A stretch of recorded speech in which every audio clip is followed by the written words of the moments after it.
ब्रेकनंतर बुलेटिनमध्ये पुन्हा एकदा स्वागत. आषाढी वारीच्या पार्श्वभूमीवरती श्री विठ्ठल रुक्मिणी मंदिर समितीने एक महत्त्वाचा निर्णय घेतलाय. टोकन दर्शनाला देशभरामधल्या भाविकांचा उत्स्फूर्त असा प्रतिसाद मिळतोय आणि हेच बघून मंदिर प्रशासनाने 21 जून ते 26 जून या कालावधीमध्ये आता टोकन दर्शनाची संख्या 1200 वरून 1800 करायचा निर्णय घेतला. त्यामुळे आता दर तासाला 200च्या ऐवजी 300 भाविकांना टोकन दर्शन मिळेल. दिवसभरामधल्या 6 स्लॉटमध्ये प्रत्येकी जादा 100 भाविकांना या टोकन दर्शनाचा लाभ घेता येईल.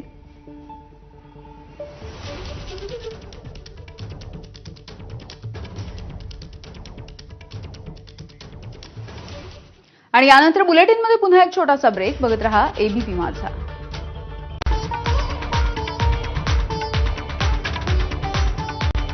Website, YouTube, Facebook, Instagram, x platform अनेक, पसंती एक. सोशल मीडियाचा राजा एबीपी माझा.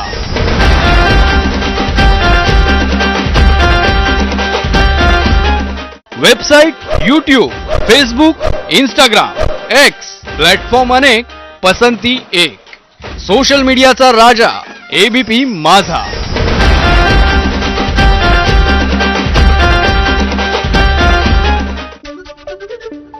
बारामतीमधल्या एआय कार्यक्रमाला अजित पवारांची दांडी. अजित पवार यांची माळेगाव सहकारी साखर कारखाना निवडणुकीच्या